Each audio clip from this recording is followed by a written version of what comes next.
Baik, bismillahirrahmanirrahim. Assalamualaikum warahmatullahi wabarakatuh. Apa kabar rekan-rekan semua? Jumpa lagi bersama saya Uda Ardi. Alhamdulillah pada kesempatan pagi hari ini masih bisa menyapa teman-teman semua yang hadir pada live saya ini. Nah, pada kesempatan kali ini yaitu saya ingin menyampaikan cara bisnis yang ketiga, yaitu bagaimana caranya teman-teman semua dikejar oleh pembeli. Ya. Nah, ketika teman-teman menjadi pengusaha, sudah dapat dipastikan bahwasanya teman-teman pasti ingin dagangannya laku. Ya. Pasti dagangannya ingin laris manis gitu ya.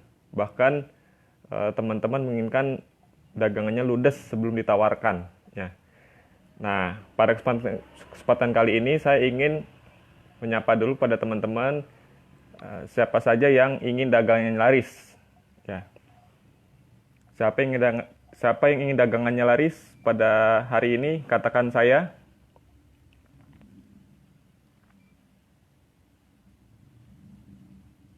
Ya, baru satu orang yang menonton. Ya, mudah-mudahan rekan-rekan semua dagangannya laris dan rezekinya penuh barokah dan disayang oleh Allah Subhanahu wa taala. Amin ya rabbal alamin. Rekan-rekan sekalian, ketika rekan-rekan menjadi seorang pedagang, menjadi seorang pebisnis, pasti teman-teman menginginkan dagangannya laris manis, ya kan? Nah, hal ini ada ilmunya teman-teman. Karena kalau kita tidak belajar, maka ketika kita jualan, ya hasilnya gitu-gitu aja. Pasti teman-teman ketika berjualan ingin mendapatkan profit yang banyak, ya kan? Ingin mendapatkan omset yang banyak, ya, sehingga bisnis teman-teman bisa bertahan atau bisa survive. Ya, karena teman-teman juga harus bisa menggaji karyawan, kemudian juga harus bisa memenuhi kebutuhan hidup sehari-hari, kemudian membayar anak sekolah, kemudian juga untuk bayar listrik, bayar air. Hal itu dilakukan teman-teman ya dengan cara berbisnis. Nah, lalu apa saja yang harus kita siapkan ketika kita ingin dagangannya laris, teman-teman?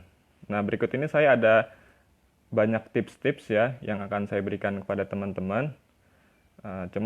Dari sekian banyak tips itu saya ingin memberikan 3 saja. Nah, yang pertama adalah kita bisa lihat dari value produk kita. Ya. Nah, value produk itu ada 3 ya. Pertama value fisik, yang kedua value emosional, dan yang ketiga value spiritual. Nah, value fisik itu apa saja, Uda Ardi? Nah, value fisik itu adalah bagaimana teman-teman memikirkan apa nilai tambah ya terhadap produk teman-teman yang teman-teman jual. Nah, nilai tambahnya itu apa? Yang pertama adalah teman-teman harus bisa berpikir bahwasanya apakah produk teman-teman itu memberikan solusi kepada market? Apakah produk teman-teman bisa menyelesaikan masalah masyarakat sekitar? Ya. Kalau seandainya produk teman-teman bisa menyelesaikan masalah sekitar, maka produk teman-teman pasti akan dicari gitu ya. Akan dicari dengan customer teman-teman. Sebagai contoh, saya punya produk baju renang, ya, baju renang dengan hijab. Nah, jadi solusinya adalah tetap bisa berenang dengan menutup aurat. Nah, itu kan solusi ya, solusi atas produk yang kita jual. Nah, kemudian yang kedua, value fisik itu adalah apa manfaat dari produk teman-teman. Ya. Apa yang bisa diberikan manfaatnya untuk teman-teman. Nah, sebagai contoh, teman-teman menjual produk kesehatan madu gitu ya. Nah, manfaat madu itu banyak sekali, yaitu yang pertama untuk menjaga daya tahan tubuh, kemudian yang kedua juga untuk mengobati segala macam penyakit. Nah, itu daripada manfaat dari produk teman-teman. Nah, kalau teman-teman sudah bisa menemukan value produk teman-teman, maka insya Allah walaupun teman-teman jualannya di rumah, itu akan dicari. akan dicari dengan customer teman-teman, tanpa harus memilih lokasi yang strategis di pinggir jalan, ya, dengan sewa kontrak yang terlalu mahal. Itu teman-teman, tentang value fisik. Kemudian yang kedua adalah value emosional. Ya, perlu teman-teman ketahui, berdasarkan riset, itu 80% orang beli itu dari value emosional. Nah, emosional itu dibangun dari mana, teman-teman? Emosional itu bisa dibangun dari brand atau merek daripada produk teman-teman. Makanya orang-orang rela membakar uang, habiskan uang untuk biaya iklan itu dalam rangka untuk bagaimana mereknya itu naik gitu ya. Brandnya itu naik dengan cara promosi, dengan cara bagi brosur, dengan cara pasang iklan di billboard, dengan cara segala macam lah. Apalagi kalau yang jualan online gitu ya. Nah, itu bakar duitnya sangat luar biasa. Bahkan ada orang itu yang membakar uang untuk biaya iklan 400 juta per bulan, teman-teman. Bayangin, untuk iklan saja 400 juta gitu ya. Kalau kita pikir berapa omsetnya. Itu ya, teman-teman. Nah, dalam membangun value emosional ini, teman-teman juga bisa caranya membuat storytelling. Ya, storytelling itu bagaimana teman-teman membuat sebuah cerita tentang produk-produk teman-teman. Contohnya teman-teman jualan obat-obatan herbal gitu ya. Nah, obat-obatan herbal itu dimulai dari mana, dari apa, dan seperti apa, dan sebagainya. Nah, seperti itu teman-teman. Gak nyambung ya. Iya, saya ingin mencoba teman-teman supaya berpikir ya. Ya artinya gini, teman-teman bisa membuat cerita tentang produk teman-teman gitu ya. Produk teman-teman, contohnya bawang. Nah, ini saya ada produk bawang ya dari sahabat saya dari grocerkita.com ya. Ini bawang goreng Makzul. Nah, ini kan dibuat dari mungkin kebutuhan orang-orang akan makan sehari-hari itu lebih enak dipakai bawang ya. Biar tambah gurih, tambah lezat pakai bawang. Nah, yang kedua juga mungkin manfaat bawang ini untuk menjaga kesehatan. Jadi supaya tubuh ini fit ya, supaya kita bertenaga, berenergi, maka solusinya adalah kita bisa makan nasi dengan pakai bawang ini. Sebenarnya banyak ya teman-teman kita bangun dengan cerita itu. Kemudian yang selanjutnya adalah kita juga bisa memberikan hasil-hasil testimoni dari pembeli-pembeli kita. Kalau di jualan online itu biasanya kita mendapatkan ulasan-ulasan ya. Nah, ketika kita berbisnis online, biasa ketika selesai pembelian, ya masa pembelian, si customer itu diberikan ruang untuk memberikan bintang. Ada yang kasih bintang 5, ada yang kasih bintang 4, bintang 3, bintang 2, bintang 1. Nah, hal itu harus teman-teman follow up.